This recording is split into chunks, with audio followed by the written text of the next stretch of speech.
we'll get things started. We're going to go from about now until the top of the hour. So we have an amazing panel here who I will be sure to introduce. I'll walk you through the agenda, and then we have some juicy, very relevant questions. So as you know, my name is Opal. I am the events lead here at the Swarm, and I will be facilitating the conversation. I am joined by the best and the brightest, I must say. Firstly, starting with Richard Cho, who is an advisor at GEM. He's formerly the chief recruiting officer, but is now making sure things run smoothly, especially in this current landscape. So we're super excited to have his perspective on this panel. And then we're joined again by Nolan Church, who is the CEO at Continuum, but a good friend of the Swarm, also an investor. So we're super excited to have you back. And then we also have David Connors, who, as we know, is the co-founder and CEO here at the Swarm. And so today's agenda is going to be a bit packed, as I said. We're going to be talking about engaging your team around external stakeholders to activate your company network, really kind of diving into what the current version of a company network looks like, again, in the current recruiting and talent landscape, how to lean on existing relationships to connect with your warm and prospective candidates. We're going to double in on making sure you have that human approach, because as we know, with AI, everything can seem a little bit automated, but we're going to definitely dial back on making sure we have the humanistic aspect of all the tech that we use for our everyday suite. And then we'll talk about keeping high quality recruiting pipelines, even with the current policy on hiring. And so a lot of times it could be like, oh, there are hiring freezes. We don't have to worry about recruiting until 12, 18 months down the line. We're here to be like, no, this is the golden time. So where there might have been a little bit of pessimism, we're here to give you a bit more optimism on the current landscape. And then, of course, tapping into your network for not only recruiting leads, but sales and partnership opportunities. So lots of things. Without further ado, I will kick it off to the panelists to kind of give your opinion on what a company network is. I know that we know internally, we talk about it, but what is a company network? I guess I'll start with you, Richard. Yeah, thank you. And thanks for that introduction. Part of my background is I started in recruiting in 1998. I'm, not only old, but I started before all of the things that you see today, like all the technology, like LinkedIn and, some of the other tools that we have at our disposal. So the better way to describe this background is, in 1998, it took me a better part of 2 weeks to generate a slate of 5 highly qualified candidates. And so you spent all your time developing those relationships, and you would put them into an ATS.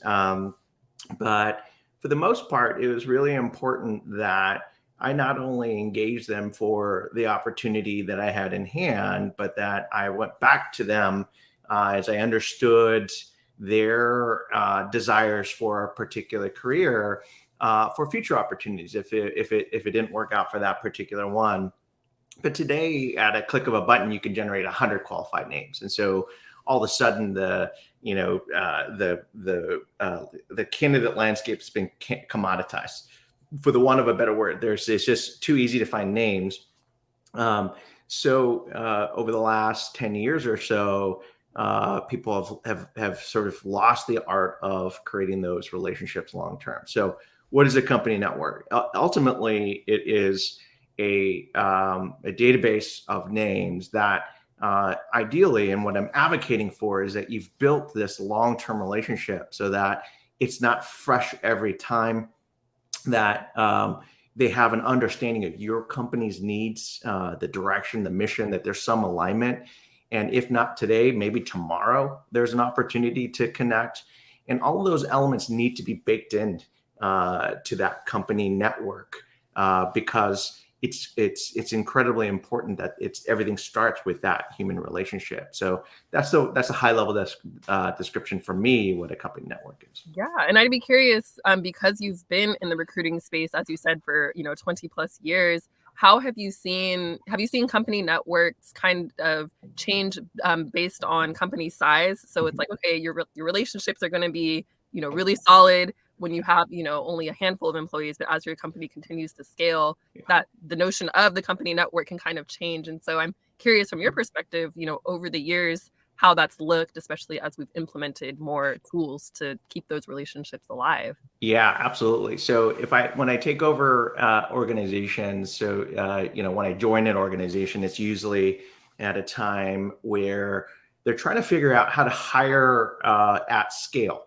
That they've done a good job of hiring a handful of candidates up to maybe hundreds of candidates a year, and then they need to figure out how do we successfully hire thousands of candidates. And the first thing I always realize is the company database or the ATS or whatever they have, whatever tools that they may have, is in the order like thousands of names in the database.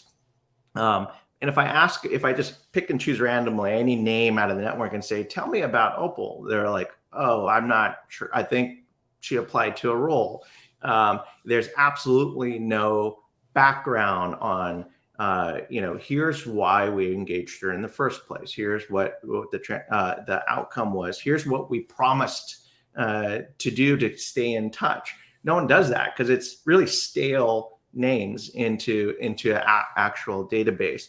And so it's critical that you then start to build a company network that actually is what we call a true network. This is the former company that I helped to grow.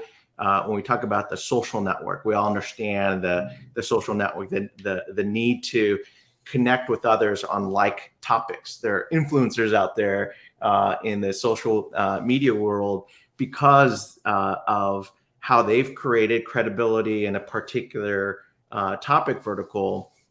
And yet in the world of recruiting or sales, like either one, we haven't really defined a really strong way to create that same level of connection. And so to the simple answer to your question is, yeah, they're ATS, there's a database full of names, but they're not really a network because you haven't created a relationship there. That's important. Nolan, I'd be curious about your take, especially in the current landscape.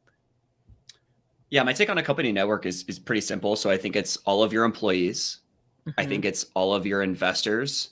I think it's all of the candidates. If you've engaged them in a way that is positive and in a long-term relationship versus these short-term transactions that I saw for like the last 10 years.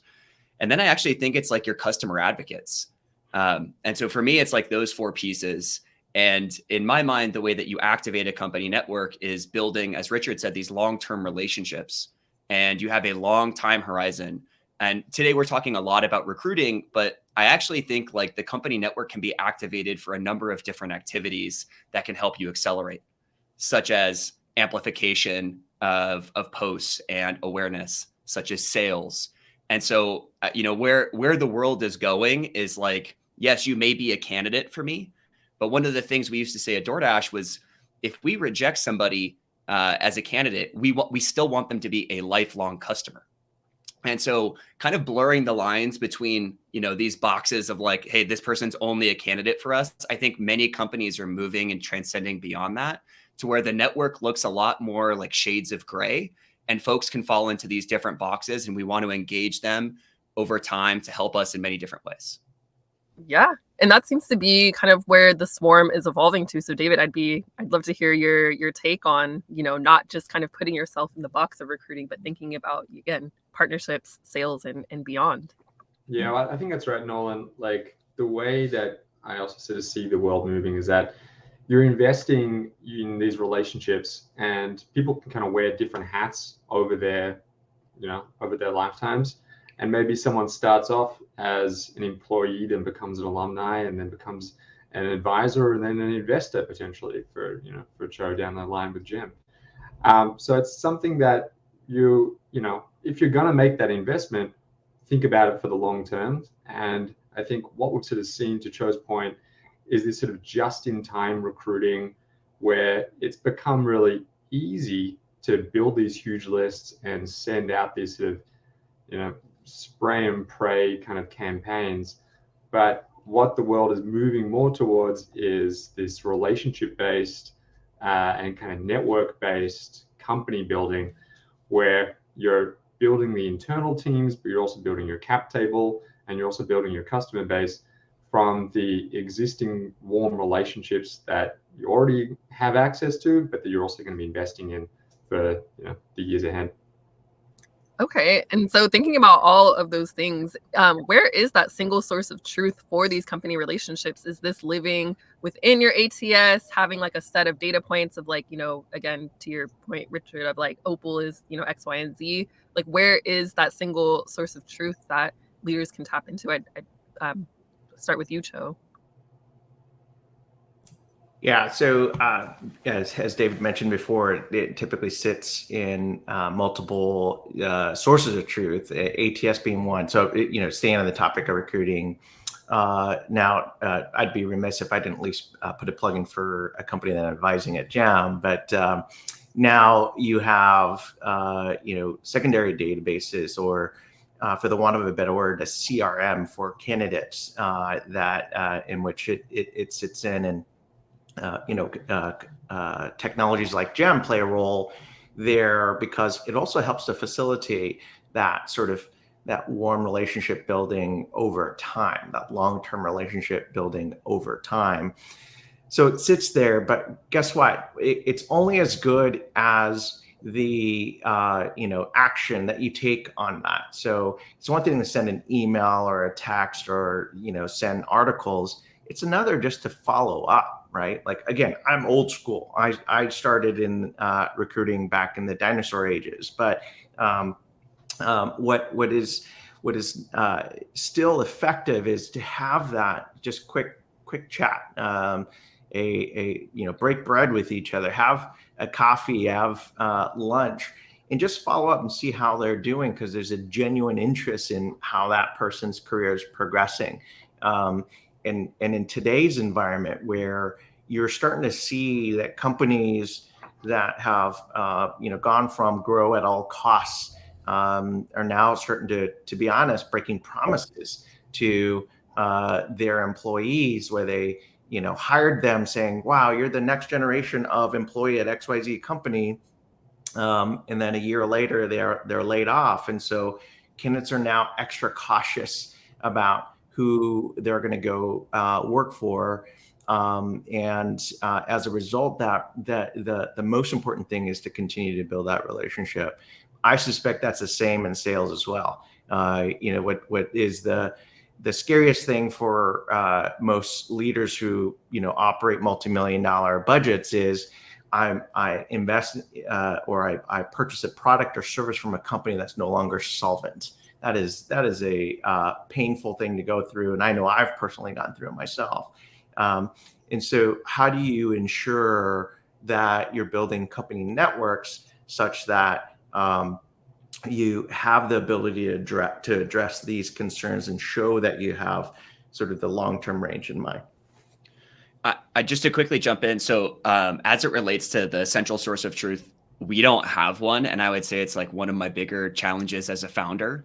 So all of our customers are in HubSpot. All of the executives on our platform are in our product. All of our candidates are in LinkedIn and our ATS. And then all of our employees are in Slack. And so like we are very disjointed. And then like our investors are in Cabal. And so like for me, I actually find it quite challenging to when, as we were talking about at the beginning, being able to leverage them, for an awareness campaign. I actually should be able to leverage that entire subset very easily.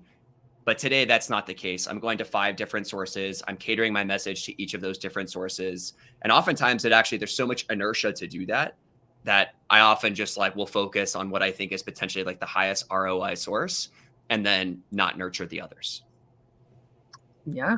David, how would you say, the Swarm is tackling that problem? Because it seems like you're really thinking about this right now.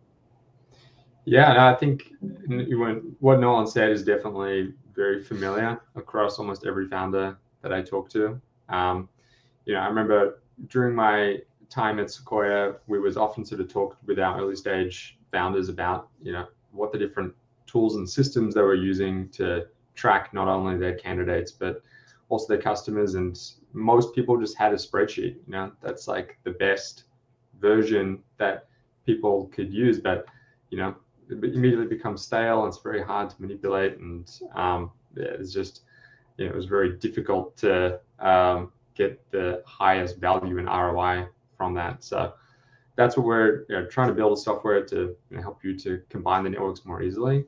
I think on the recruiting side in particular, like we're seeing better and better connectivity between systems as well. Love seeing the work that merge.dev is doing in terms of that unified API to be able to connect different systems. And I sort of see this world where all the systems are sort of actually talking to each other and aren't as siloed anymore. Yeah.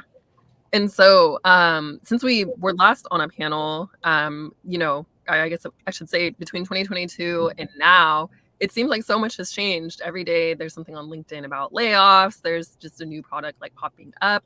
And so what's changed in the macro that's forcing startups to reinvent themselves? And how is moving from the old growth at all costs to efficient growth something that you've seen across the board? I'd love to hear all of your takes on this. I'll start with you, Nolan.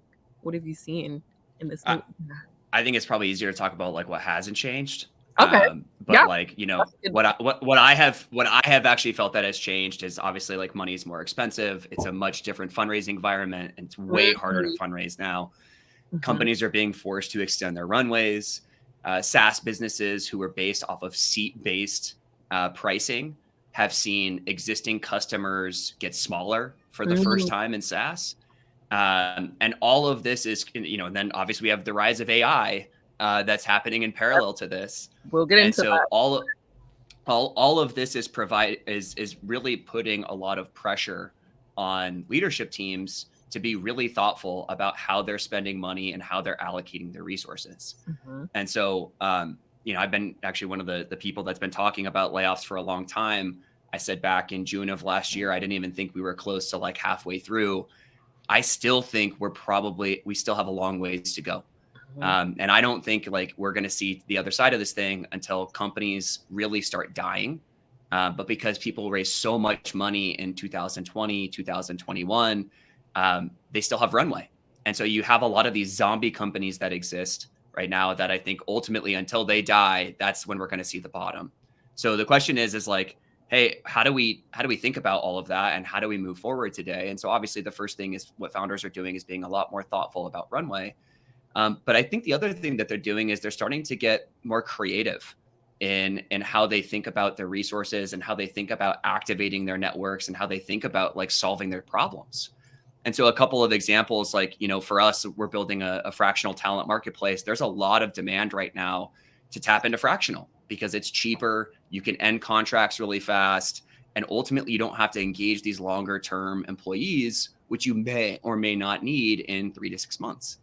Another example is like these systems that we used to have like, 30, 40 systems. We're trying now to combine them, obviously to save money, but then also to create efficiencies internally. And so I think there's just a lot of this change that's happening right now. I'd also say that like there's a lot of the low level knowledge work that is going to be replaced by AI. You're seeing this with like companies like Intercom basically just launched ChatGPT into their product, which now you don't even need a human on the other side to respond. Notion just did this. And so instead of like a new hire having no idea where to go on day one, Notion plugs in ChatGPT, and now it's much easier to navigate the company's knowledge base. So honestly, we're at the very beginning of this thing still. To me as a founder, it's fascinating to watch. It's also a little bit scary because things are changing so quickly. And I think it's on all of us in tech to try and be at the tip of the spear so we don't become obsolete. Yeah. Cho, I'd be curious to hear your opinion. I know you're chomping, like, let us hear how you see it. I mean, being one of the, old guys on the panel, having seen about 3 of these through my lifetime, one thing is to look at the startup ecosystem, and Nolan's absolutely right.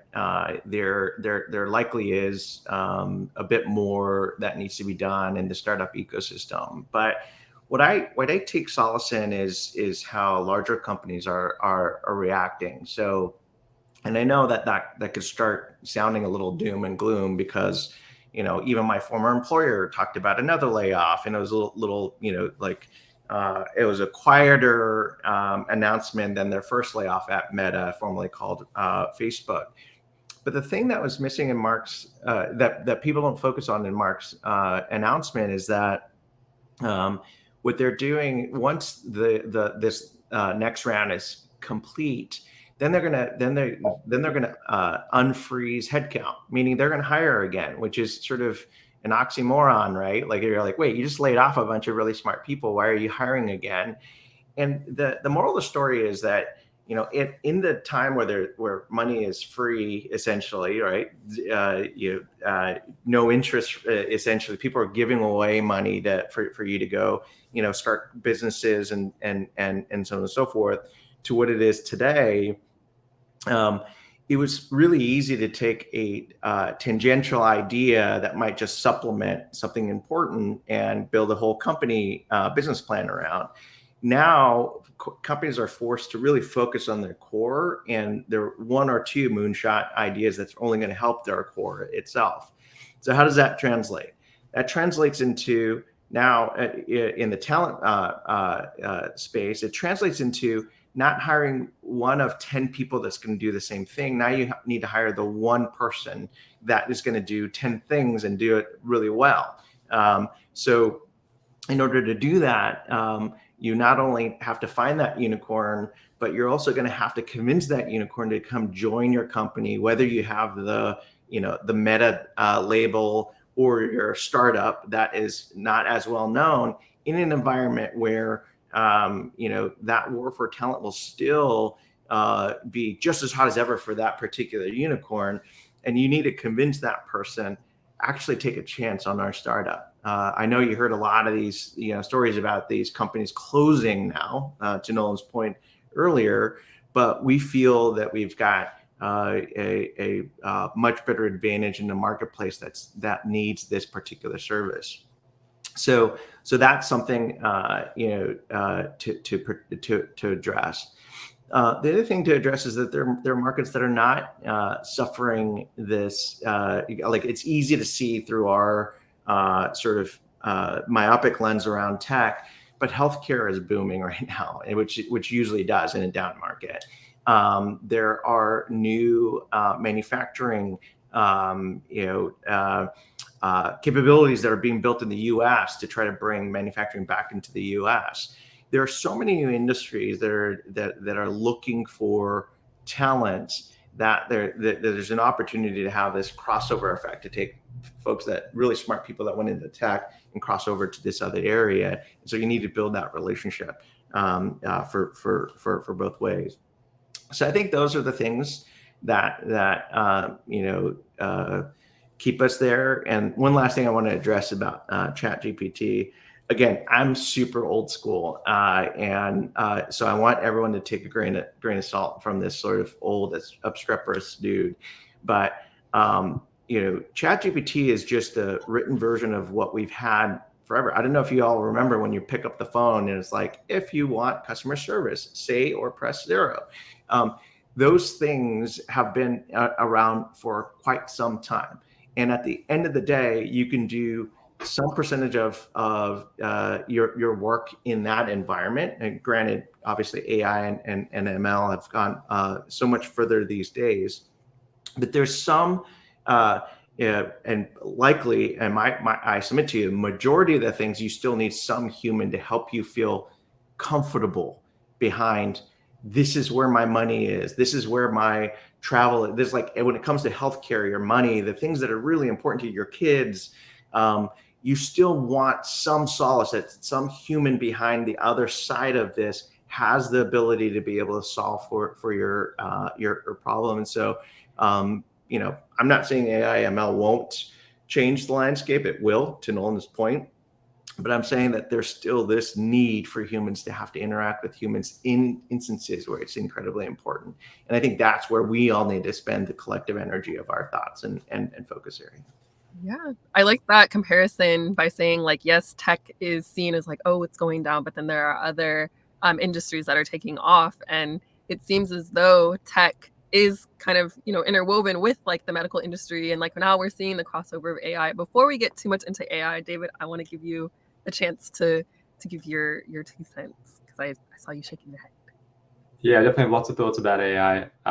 Maybe we can jump into that in a sec. I think just sort of touching on quickly the sort of juxtaposition for recruiters that I've been hearing, that on one hand they're being told it's the best candidate market you've ever seen. There's all these amazing candidates, there's all these layoffs, there's all these candidates that are now available, and yet there's all these layoffs happening, and recruiting teams and sales teams, but recruiting teams in particular, are really disproportionately affected by that. So you have these recruiters who are very often having now to do more with less, and are having to sift through a lot of noise from all of these candidate applications, as well as just taking on more of the heavy lifting internally to try and move these candidates through the funnel. And the way I sort of think about it, you've got sort of finding, evaluating, and closing or selling, you know, in terms of the sort of pipeline. And whilst potentially it might be easier than ever to build this huge funnel at the very top of candidates who are interested, actually evaluating them and then closing them, and to Richard's point, you're not looking for just some, you know, everyday run-of-the-mill candidate to come in and join you anymore. Now you really need to hire those 10x performers. So you're trying to go after the most competitive sort of talent with less resources than you had before. So it's a really hard job right now. And I think recruiters just are not getting the respect or the attention that they deserve. So I think it's a really tough time. And you know, not a lot of people are sort of saying that, or kind of giving them kudos for operating in this environment. Absolutely. Yes. Much love and kudos to all of the recruiters going through, you know, this current landscape of, you know, working with less, but having to do so much more. So let's segue into AI. That is like the $1 million question. That is the thing that always, you know, is on our headlines. And so generative AI is making headlines and changing the game. And so how do we discern between what's noise and what's signal, and using that to figure out what's next? So would love to hear Cho. Let's see. What are you seeing? You know, I think generally speaking, and I'll go to generative AI in just a second, but AI has been around in the world of talent acquisition for some time, and there's been some bold claims that AI will replace sourcing, AI will replace, even all the way up to potentially replacing, you know, recruiters themselves. And for me, I've yet to really see that. I think in an environment like we were in, where candidates were essentially just looking to differentiate companies based on compensation alone, yeah, okay, I might sort of buy that argument. But in the environment that we're in, where not only are we trying to find the unicorn, you know, the 10xer, the individual that it can do more with less. But we're also in an environment where, in order for companies to protect their runway that Nolan mentioned, you're no longer just going to bid the highest compensation to get that unicorn to join your organization. So you have a double whammy. To David's point earlier, I started at Facebook in 2008 on the very precipice of the subprime mortgage crisis. At a company at Facebook that was less than 500 people, and we needed to grow because the user base grew by an average of 1 to 5 million new users every week. So you can imagine things were bursting at the seam. And by the way, we're paying 30% less than average market on the hopes that people would bet on the equity. And it was really darn hard to do that. because this was in an era where Google and Microsoft and Apple were laying off like crazy. So people were skeptical. And so what was required was the need for recruiters or humans to talk through what their careers are going to be like at a place like Facebook. It required humans to write engaging reach out emails where it actually shows that that human behind the other side actually spent time to really understand that particular individual, so that it prompted a response, and potentially even pre-addressing some concerns right off the bat. So that's where sort of generative AI may have gotten a little better. I don't know if you all have tried. I've played around with it to write some emails, and I would say like 1 out of 5 seemed pretty decent. But then the 4 out of the 5, I was like, ooh, I would never say that, and I change that up, and so I think there's a time and place where this will get so advanced where it'll help supplement the mundane things that humans have to do to engage other humans. But in my opinion, I don't think it'll ever replace the need for humans to be able to build the trust and credibility to the other human, so that they can, in this environment, convince someone to take a 30% cut on a company that has a long-term future in front of them. So that's kind of, my general opinion. I agree with Cho's take that it's not going to end all human to human interaction. I will say though that the speed of innovation has been shocking for me to watch. And yeah, GPT-4 now, especially with plugins, is starting to just get wild. I just got back from HR Transform late last night, and number one, every company in HR tech is talking about this. Number two, I saw I was hearing about like a BrightHire demo in which now they're able to record the video between the candidate and the interviewer, transcribe all of the entire conversation, and then pick out like the major points to inform a better candidate debrief and a better hiring decision at the end of the day. Stuff like that is like, it blows my mind. Like it's insane how fast that's moving.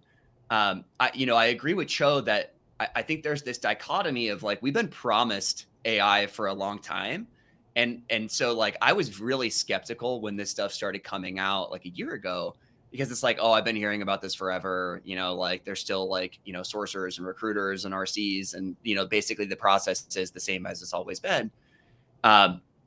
As you start thinking about the power of these plugins and you start to see demos in analogous verticals, you start to see how this could make things a lot easier.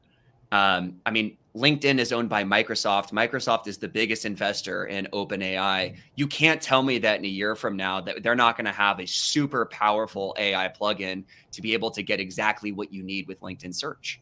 I also have been testing around, as Cho said, with like some of the outreach messages, and it's getting better. It's getting a lot better, and it's getting better really fast. Just yesterday, I think you had like 100 CEOs, including Elon and a bunch of other people, asking OpenAI to pause all development for 6 months.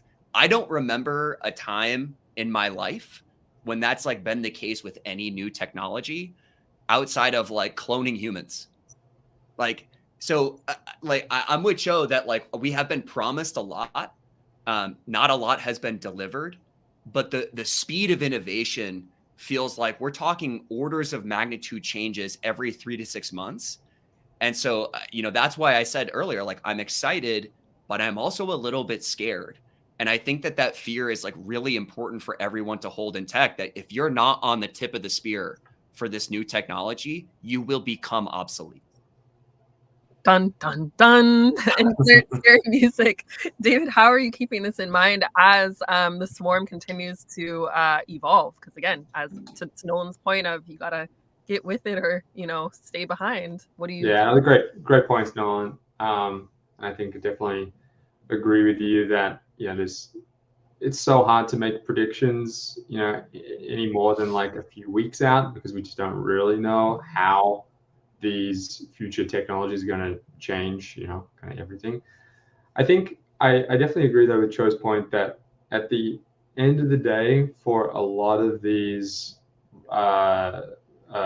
roles, whether you're a recruiter or a salesperson, that it does come down to a human talking and communicating with another human.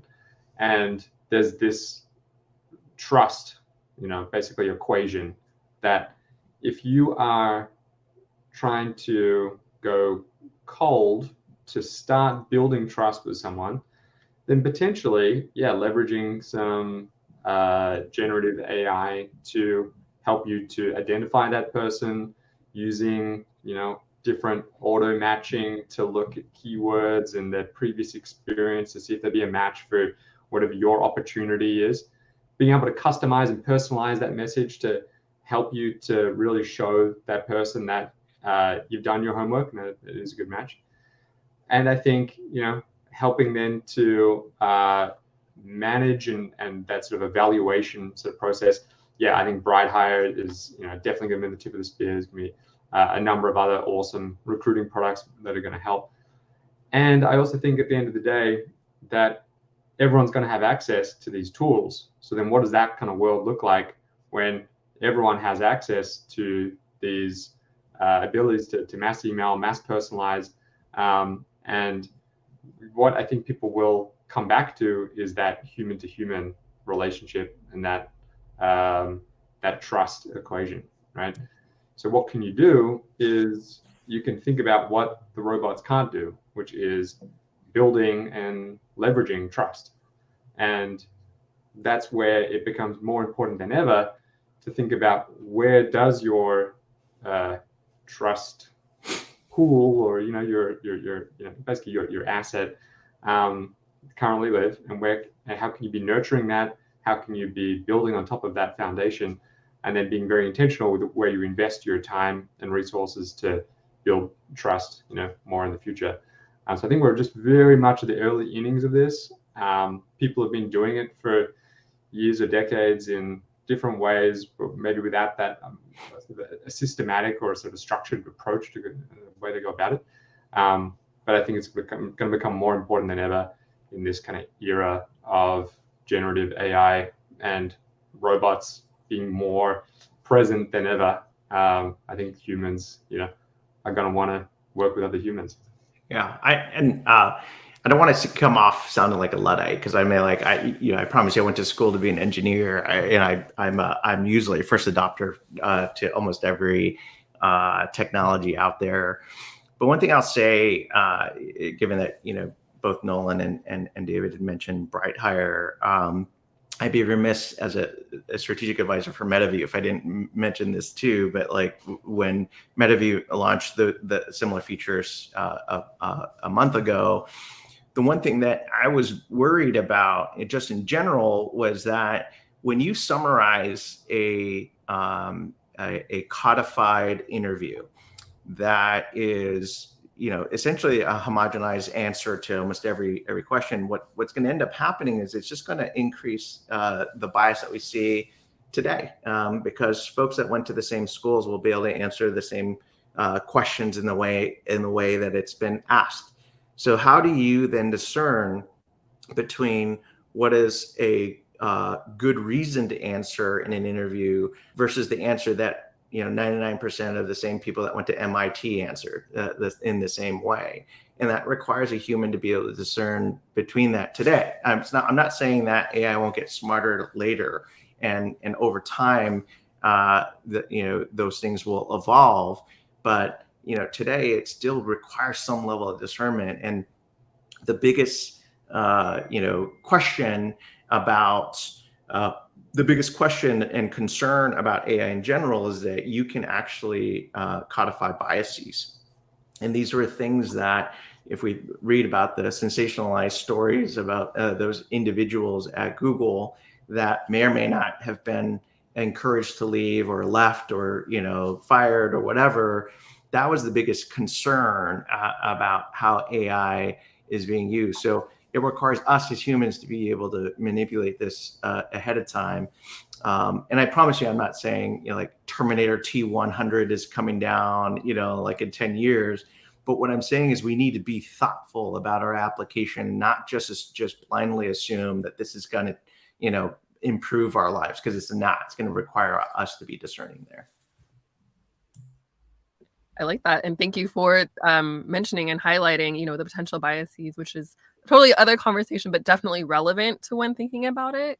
And so, yeah, thank you. Thank you for that. And so thinking about the current landscape again with hiring freezes and bandwidth of recruiters and, you know, the onus seeming to fall on one person instead of maybe like across the team. How do we use tools like the Swarm or Gem to interact on that human level when thinking about, you know, offloading maybe onto AI, but thinking, you know, still considering that human-centric approach? I know we touched on it a little bit, but I wanted to double click a little bit more. Yeah, David, did you want to start? Yeah, I'll jump in. Actually, I really liked, Richard, your article in the Harvard Business Review, sort of saying how recruiters can kind of make the most of the current environment. And I think one of the points you had in there was around building better relationships with your hiring managers and really leaning on the broader team for, you know, everyone to be a recruiter, right? And this is something I know, Nolan, that you've shared some of the previous companies you've worked at. There's a great sort of, you know, ethos. And I think that's definitely a big part of what sort of needs to happen over this sort of next chapter, which is that you lean on the people who have the vested interest in your company succeeding. And that's everyone on the team. That's the hiring managers, that's individual contributors, but it's also external stakeholders, it's your investors, it's your advisors, and you and your supporters and your customers to help you with all parts of the recruiting process. So whether that's identifying names, whether that's helping with influencing the candidate through the funnel, closing, you know, the candidate at the end of the day, and sort of sharing the load across the team. So it's not just one person's role in the firm to have to find and interview and close every single candidate, which is going to result in, frankly, pretty subpar candidates. And instead, if you kind of leverage the collective power of everyone who actually wants the company to succeed, you're going to end up with a much stronger team that's going to be able to perform. I agree with that. I would just take it a step further, David, to say, like, I think there's 4 channels for hiring: inbound, outbound, referral, and agency. Yeah. What I'm seeing in today's world is agencies been taking a really big hit, especially like the large agencies. As companies are just getting tighter with their budgets, they're thinking like, well, we have internal resources, that's recruiters and hiring managers, which I think is actually becoming a little bit more nebulous on whose role is what. And so why don't we have our internal team try this first before we go spend, you know, 50 to 100K, potentially even more, to hire somebody. So I think like the agency bucket has been taking a really big hit. When I think about inbound, there's got to be a tool to help recruiters navigate all of these candidates in these buckets. I keep hearing from recruiters that they're just drowning. David mentioned it earlier as it relates to top of funnel. I mean, when you have hundreds or thousands of applicants, it's just not possible for a human to get through that. So there will be tools that develop to help people navigate those sorts of things. But, you know, specifically with the referral channel and with the outbound channel, one of the things I've always said is I fundamentally believe that like the best talent on the market very seldomly goes and looks for opportunities. It takes a rare event for that to happen. And so you have to go out and you have to snipe that talent and bring them in. And so tools like Gem, tools like the Swarm is the best and most effective way to do that. I think a lot of founders have this notion right now that great candidates are just falling off trees. They're just like landing in our inboxes. And it's just not true. It's just not true. The best people always have a plethora of opportunities. And so I think using tools like the Swarm specifically, to where it's like we go out and we come up with a market map of the person that we want, and then we go plug that into the Swarm, and then we figure out who has the best relationship with that person. And then we figure out like what's the best message to send to them to get them activated and get them into our funnel. I think there's going to be a lot more sort of this like sniper style recruiting. There's going to be a lot more selectiveness, as Cho mentioned earlier. And I think like the way that like that type of recruiting is going is less about like go hire 500 people in a year, and it's much more around like go hire a couple people that are world class at this thing that are also culture fits for us. And so, that trend is, I've actually been hearing from heads of recruiting that it's like actually great. It's like such a reset. Like it's such a more strategic job than, the last 10 years of just like, go hire mounds of people. I think heads of recruiting are actually really excited about this. I think the best recruiters are really excited about it. And I think it's an opportunity to reset the relationship of what recruiting actually is inside of these companies. Yeah, just to add upon that, because it like plus 1,000 to both Nolan and David, but I would say it's absolutely required from if I were to advocate for the candidate. Today we talked about how we just shifted to bringing in folks that are 10Xers. Nolan talked about protecting the runway, which is absolutely right for small, medium, mid-sized companies that are pre-public, and public companies have to protect runways as well. But to advocate for the candidates, we're now potentially asking particular candidates, especially if they're coming from a FANG organization, to take a risk on a company that would likely pay them less, with the idea that equity could be a long-term play, and that their career is going to be so much more enriched by taking this chance, because they're going to do more. Not only are the 10Xer, they're going to do more because they're not one of 200 people doing the same things at the FANG company. And that really requires the qualified leads. It's a team sport where it's not just the recruiter reaching out anymore, which that was sort of the norm of the last 10 years. It's the recruiter, the CEO, the VP, the COO reaching out and showing the love to that particular candidate, saying like, hey, candidate X, we really want you here. And that she feels that she's so compelled and so appreciative of the entire company wanting to engage her, that she responds, as opposed to what it was before, which is someone's having a bad day, they open up their inbox and respond to one or two fairly interesting reach out emails.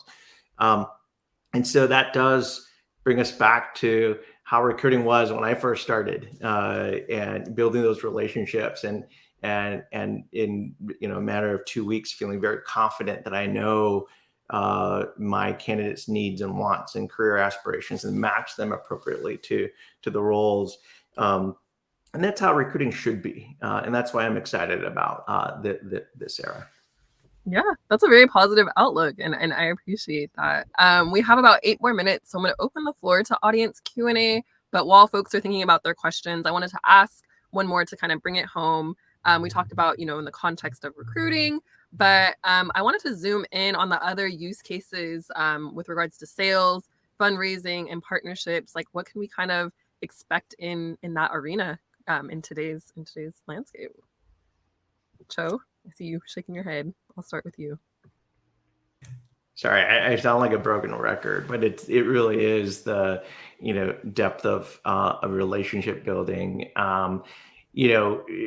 Again, we just left the longest bull cycle in history in an environment where essentially money was free, and as a result, anybody with sort of a decent track record or background that had a halfway decent idea was given some money to be able to build their idea, whatever company that they wanted to build. Now, investors and founders alike are going to have to be picky and choosy about who and what their relationships are going to be in order to really lay out their mission and build out their companies.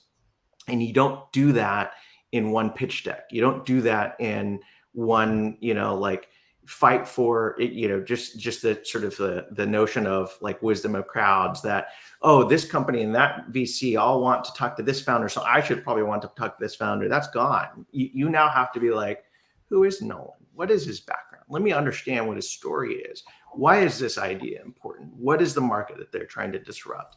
And same thing on the sales side. As I'd mentioned, there's definitely a core set of products that have established themselves, through many decades, and you're like pretty confident to you're going to buy that product. It's like LinkedIn. If I'm a head of recruiting, I'm going to buy LinkedIn, period, in some form or fashion.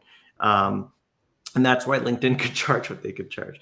But if I look at companies like BrightHire or MetaView or Swarm or whatever, I have to have some level of comfort that they do what they say that they do, but they're also going to be there, beyond the year contract or the 2-year contract that I'm signing, that this is an investment for the team that I feel can really enhance the output of the organization for many years to come.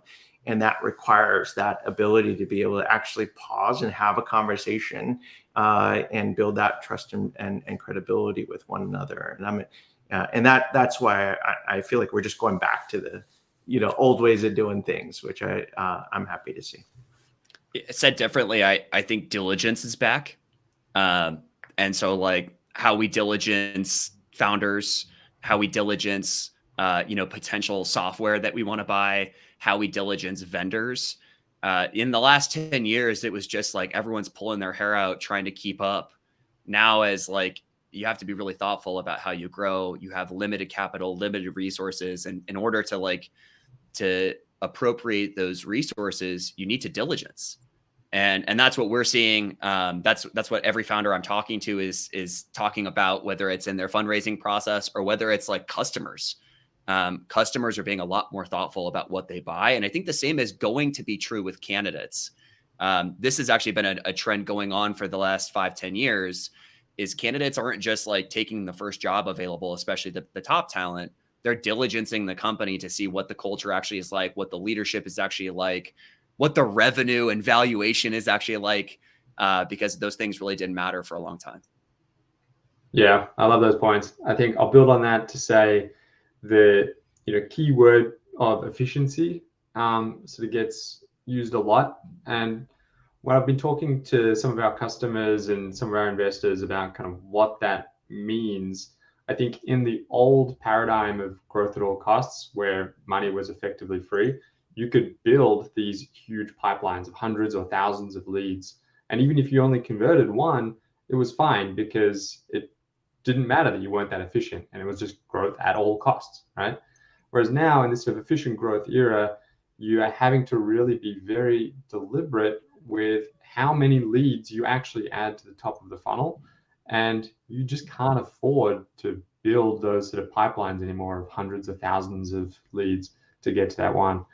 So I think this is where we're sort of seeing this movement more towards, well, how can we add qualified warm leads that we already have a better chance of closing? That's not coming in right at the top, it's almost coming in the middle of the funnel. And you already have a strong probability of sort of closing them. And yeah, that's where I sort of see the world sort of moving more towards, whether it's on recruiting or sales. And that's kind of the interesting thing, talking to some of our customers who are these early growth stage startups, saying, hey, we've been using this for recruiting, working well, but could we actually use this on the sales side? Because we've been trying to figure out how we can leverage our existing connectivity into target accounts, or trying to open up new target accounts based on our network, but finding it really challenging to do that. Can we use the Swarm to do that? And we said, all right, let us build a couple of things, add some more company data and some more company filters and things like that. And then, yeah, go ahead. It's a very similar process of just building your warm pipeline. Yeah. It's the adaptivity, if that's a word, during the time that we need of seeing what the trends are, and it's, adjusting and evolving. And so we are at the last minute. So unfortunately, we don't have time for audience Q&A, but I do want to open the floor because you all gave such great perspectives. And so where can audience members connect with you? How can we kind of keep in touch if there are any follow-up questions? Cho, I'll start with you. Where can the people find you?